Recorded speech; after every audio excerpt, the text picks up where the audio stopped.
If you found something buried in your yard, a jar packed with rusted nails, tangled hair, something dark pressed against the glass, would you throw it away?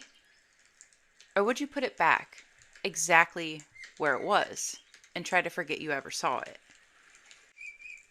Because most things that are buried aren't meant to be found. They're buried to stay hidden. And some people believe the moment you touch it, the moment you disturb it, it doesn't just sit there anymore. It notices. And once it knows you were there, it doesn't always stay where you left it.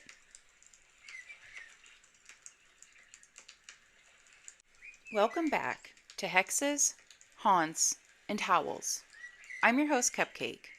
Today is episode 12 of the Cryptid Files, a series where we explore the creatures that lurk on edges of folklore and fear. Tonight's episode is one I've wanted to do for a while, because it's been misunderstood, twisted, and honestly, turned it into something it was never meant to be. Something real got buried under stories, and what's left now is mostly fear.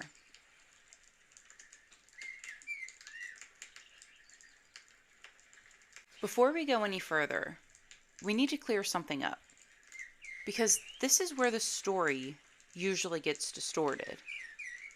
When people hear voodoo, they picture curses, dolls, and something meant to scare them.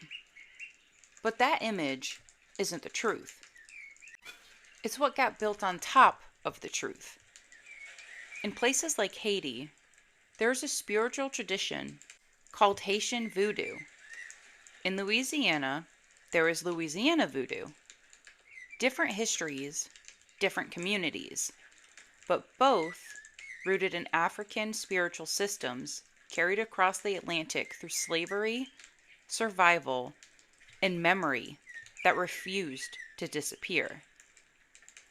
At the center of it isn't fear, it's connection. Ancestors aren't ghosts in the way horror stories describe them. They're remembered, honored, called on for guidance, for protection, for strength, when the living feel like they're running out of it. And the spirits, often called lawa, aren't demons hiding in the dark, waiting to harm people. They're understood as forces with personality, presence, and purpose. Some are gentle, some are strict. Some are loud enough that you don't ignore them twice. Ritual isn't about summoning danger. It isn't about controlling something you shouldn't touch. It's about relationship, communication, balance. A way of speaking to what you believe is already around you. And maybe that's the part people struggle with the most. The idea that it isn't random or chaotic or evil even. It's structured, cultural. It's life. Voodoo was never created to harm people. It was created to survive, to heal, to protect. And for a long time, that's exactly what it did.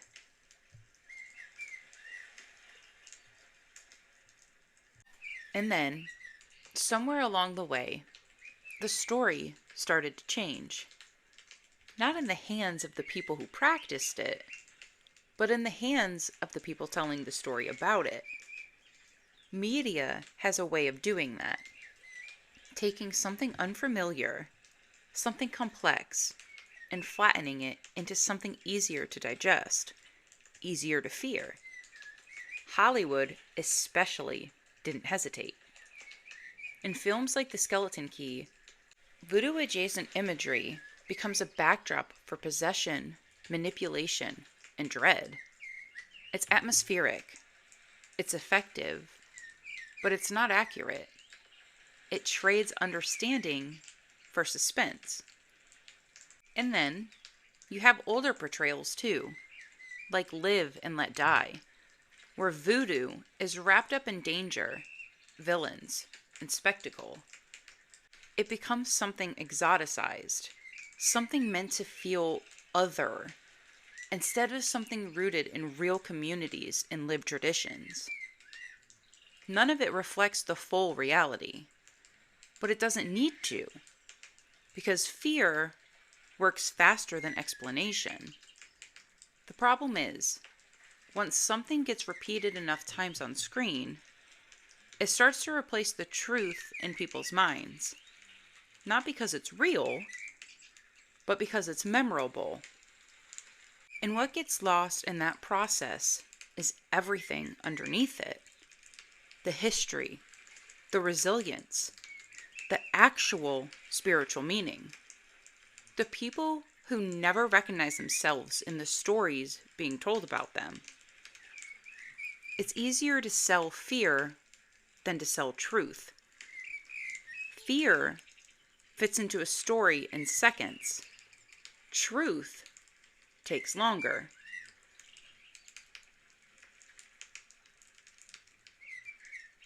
Now, there is another layer to this story, one that often gets pulled into the same conversations, even though it's something different entirely. It's called Hoodoo. Hoodoo isn't a religion.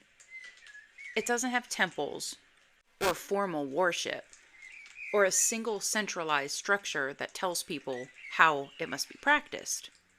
Instead, it is something far more personal than that. A tradition of root work, of herbs, of handmade charms and objects charged with intention. It's knowledge passed down through families, communities, and lived experience. Often quietly, often without being written down in any official way. At its core, Hoodoo is practical. It's about influence, protection, luck, cleansing, shifting energy in your life in ways that feels tangible, immediate, and deeply personal to the person doing it. And that's what makes it so often misunderstood. Because there's no single authority defining it, people assume it must be chaotic, or dangerous, or something without boundaries. But Hoodoo does have boundaries. They just aren't always visible from the outside. A root tied for protection isn't the same thing as one tied for harm. A charm made for luck isn't the same as one made out of anger. The intention behind it matters just as much as the object itself. And that's where things get complicated. Because unlike systems that are structured around doctrine, Hoodoo is shaped by the individual, their needs, their emotions, their choices. Which means it doesn't sit in a simple box of good or bad. Hoodoo isn't evil, but it is personal. And that means it depends entirely on the person using it, not the practice itself. The person.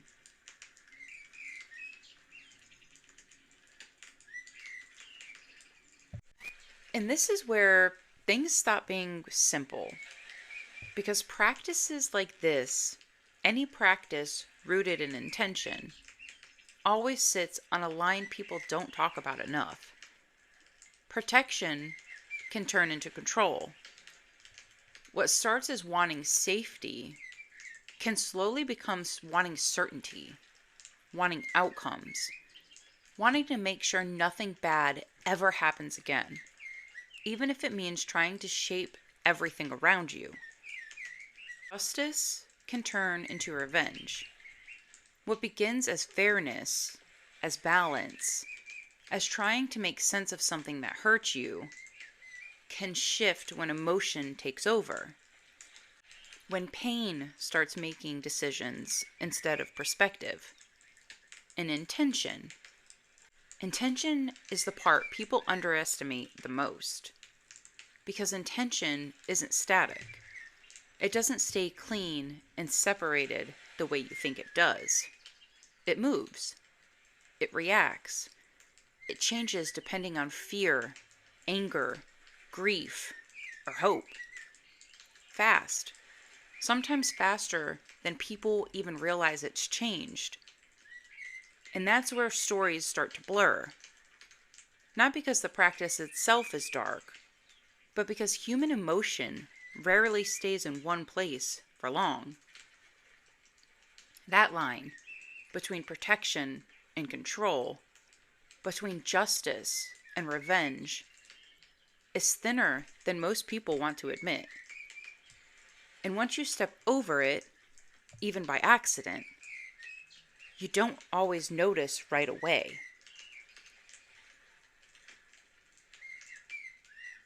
When people hear words like curse, charm, or ritual, they don't pause to ask what those things actually mean inside the tradition. They fill in the blanks themselves. What people think a curse is something random, chaotic, a force sent out of anger with no structure, no meaning, no rules, something meant to cause harm for its own sake.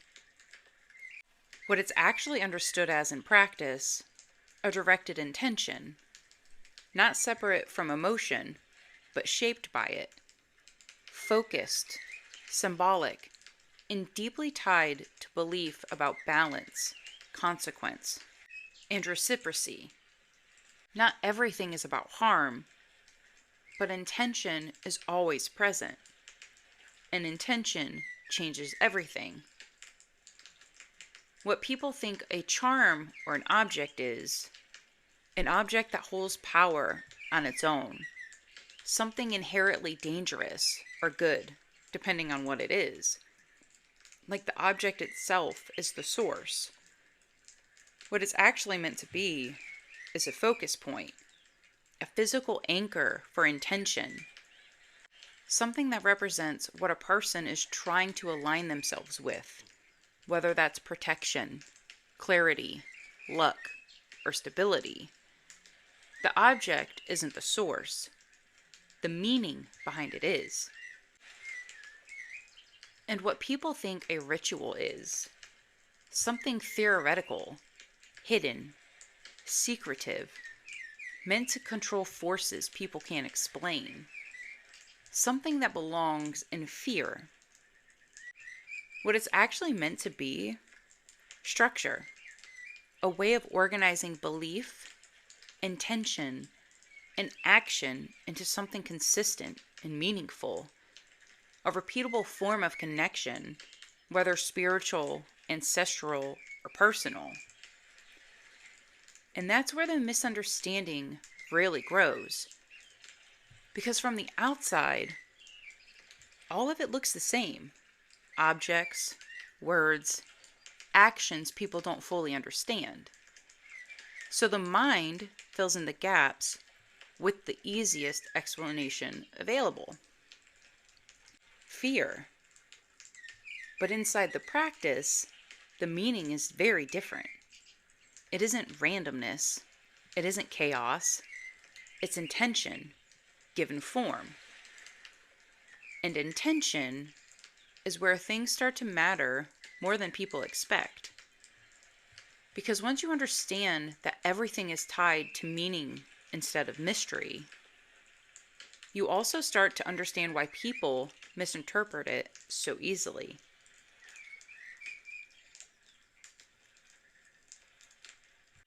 None of what's been said tonight means the practice itself is dangerous.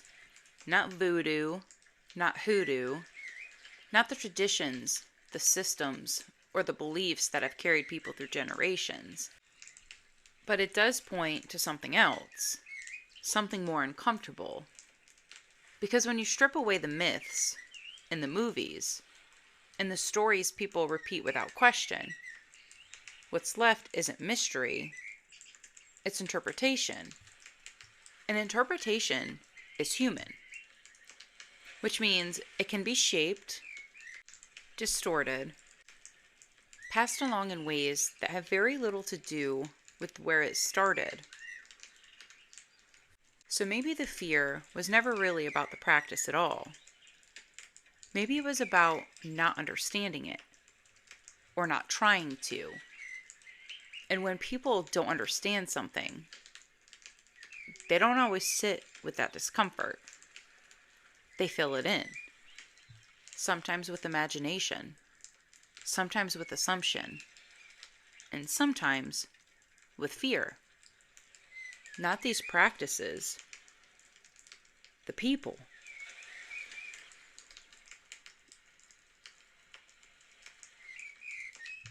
Maybe the fear was never about voodoo. Maybe it was never about hoodoo either. Maybe it was about the idea that not everything can be explained immediately.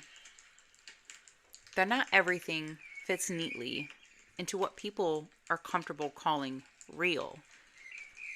Because the moment something becomes unseen, it becomes easy to fill it with whatever emotion is closest. Fear, curiosity, doubt, control. But unseen doesn't mean unreal. And misunderstood doesn't mean dangerous. Sometimes it just means not translated correctly, not carried forward correctly, or not listened to closely enough in the first place. So maybe what people were afraid of wasn't the practice at all. Maybe it was the idea that something unseen could be working right in front of them.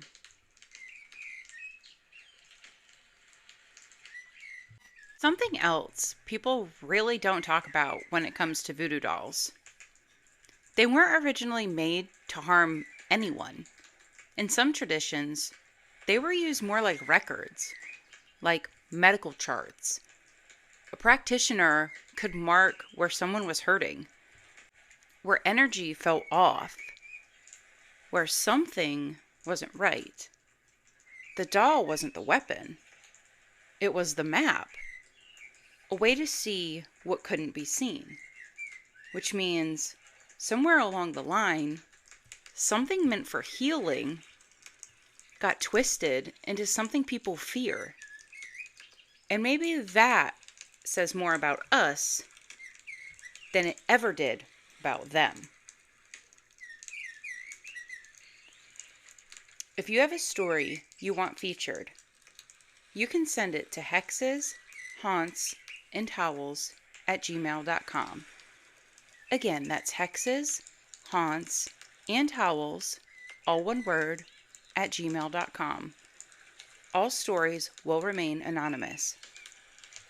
Thank you for listening to Hexes, Haunts, and Howls. I'm your host, Cupcake.